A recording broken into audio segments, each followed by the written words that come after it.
Assalamualaikum everyone. Today our topic is on equity, but before starting equity, मैं आप लोगों को बताऊंगी. I want to tell you guys about the paper pattern, how to solve a question by following some of the rules. Starting off with some of the rules. First, you have to mention inaugural words. Inaugural words mean introduction. ये ज़्यादा बेहतर होगा कि अगर आप introduction में latest case law दें. ये एक अच्छा इंप्रेशन डालता है on the checker, on the examiner जो चेक कर रहा होता है पेपर आपका. सेकेंडली, आप उसकी डेरिवेशन दें कि जो पर्टिकुलर टर्म है, जो पर्टिकुलर क्वेश्चन में आपसे पूछा गया है, वो कहाँ से ड्राइव हुआ है, वेदर इट्स लैटिन और इट इज़ फ्रेंच. थर्ड पे ओरिजिन. ओरिजिन मीन्स कि उसकी कुछ तो हिस्ट्री होगी कि वो वर्ड कहाँ से ओरिजिनेट किया है, वो मेंशन करें, वो एक्सप्लेन करें. Connotation of that particular term और फ्रेज मीन्स के वहाँ पे आप इस कॉलम के अंदर जो है उसको डिस्क्राइब करें by giving some of the juristic views. जो ज्यूरिस्ट आपको रिलेटेड टॉपिक से रिलेटेड मिलते हैं उनको मेंशन करें कि उन्होंने उस टॉपिक से रिलेटेड क्या क्या बात कही है, क्या क्या लिखा है. Meaning of that particular word. Meaning में आप ऑब्वियसली सी बात है ब्लैक्स लॉ डिक्शनरी से आप मीनिंग लेंगे और वो मेंशन आउट करेंगे. देन आप एप्लीकेशन लिखेंगे, उससे रिलेटेड कंडीशंस लिखेंगे, केस लॉज लिखेंगे और उसके अलावा recognition of that particular thing और वर्ड इन पाकिस्तान. जो आप जिस कंट्री में हो आप वो लिखो कि इस हमारे मुल्क में इसकी कितना रिकग्नाइज्ड है पर्टिकुलर लॉ. उसकी लिमिटेशंस लिखें, आप उसके डिसएडवांटेजेस लिखें. फिर आप वो लॉ दूसरी कंट्री से, जिससे आप कंट्री में रह रहे हो, दूसरी कंट्री से आप उसको कंपैरिजन करके लिख सकते हो. फिर आप कंक्लूजन लिखो. ये करते कराते आपके अबाउट 11 to 15 हेडिंग्स बन जाती हैं. Today the topic which I am going to discuss is related to equity, and the topic which I have chosen is he who comes to equity must come with clean hands. As per the sentences, it's quite easy to understand for one. Basic जो law है that is all about common sense. Okay.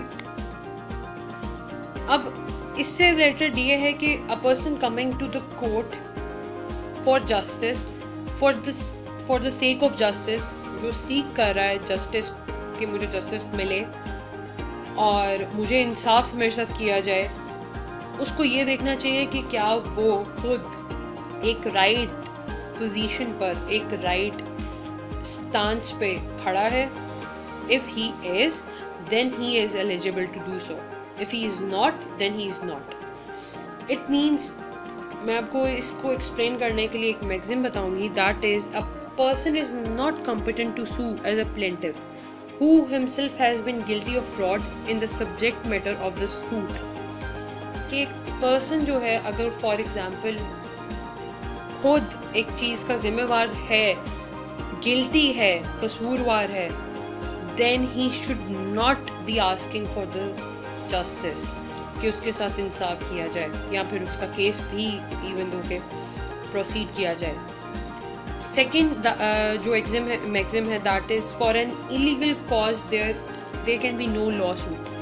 कि अगर कोई unlawful cause है, unlawful subject matter है, आप लेकर आ रहे हो कोर्ट में, तो उससे रिलेटेड कोई भी सूट नहीं चलेगा, नहीं प्रोसीड करेगा, क्योंकि you yourself are not coming to the court with the clean hands.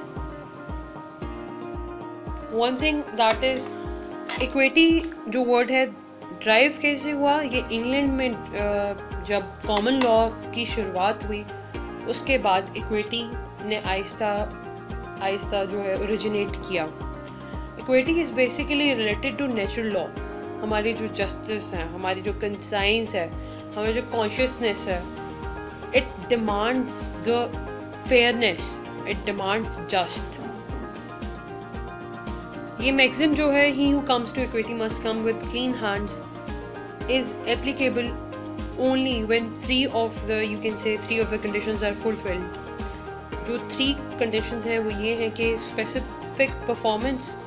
For example, equity जो है वो specific performance को refuse कर देगी फॉर एग्ज़ाम्पल अगर आपका केस जो है वो लॉ के पैरामीटर्स में वैलिड भी है, ठीक भी है आपका केस, लेकिन आप जो हो आप अनड्यू एडवांटेज ले रहे हो, आप किसी चीज़ से के कसूरवार हो and you are coming for the justice, तो आपकी स्पेसिफिक परफॉर्मेंस की प्ली जो है वो नहीं ली जाएगी, won't be admitted.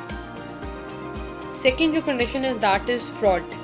For example अगर ए और बी के दरमियान कोई एग्रीमेंट हुआ है कि एक प्रॉपर्टी है और उन्होंने फ्रॉड के ज़रिए वो प्रॉपर्टी ली है और वो चाहते हैं कि इसकी पार्टीशन हो, और उनके दरमियान कोई लड़ाई झगड़ा हो गया और वो कोर्ट आते हैं फॉर द पार्टीशन मैटर, तो कोर्ट जो है उस सूट को एलिजिबल ही नहीं करार देगी, उसको डिसमिस कर देगी, because obviously the subject matter is related to fraud and it's a fraud and they are not coming with the clean subject matter, they are coming with unlawful matter.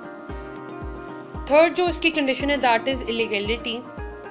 Illegality again वही कि अगर if the parties are coming with the illegal subject matter, with the unlawful subject matter, and they have entered an agreement with a subject matter which is totally unlawful, तो वो उनका जो case है वो entertain नहीं किया जाएगा।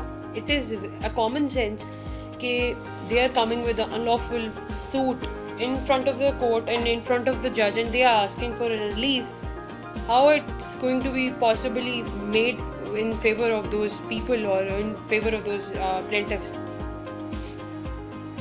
एक और मैक्सिम से मैं आपको ये समझाना चाहूँगी, that is nobody can take benefit of his own wrong, कि अगर if he or she has done something wrong और वो कोर्ट में जाकर कहते हैं कि हमें इस चीज़ का रिलीफ दिया जाए, तो how it is possible कि उन्हें रिलीफ मिले कि सब्जेक्ट मैटर ही उनका इलीगल है, या फिर उनकी जो सारी स्टोरी है that is based on fraud and illegality, और वो एक जस्ट के दरवाजे पे जाकर जो है वो जस्टिस मांग रहे हैं for the injusticeness, and that is impossible. One more thing I want to discuss here is, अगर वो कोई ऐसा केस प्लेंटिफ ऐसा केस लेकर आता है जिसका सब्जेक्ट मैटर इलीगल है, तो उसे रिलीफ नहीं मिलेगा। बट अगर उसका रिकॉर्ड, उस पर्सन का record is not clean and is not good, लेकिन वो केस लेकर आता है टूवर्ड्स कोर्ट ऑफ जस्टिस, तो उसका केस देखा जाएगा और आगे से प्रोसीडिंग होगी। तो इट डज़ नॉट मैटर कि उसका खुद का रिकॉर्ड कैसा है, but the thing that matters in this maxim is कि पर्सन जो सब्जेक्ट मैटर लेकर आए, केस लेकर आए, वो लीगल हो, ना कि इलीगल।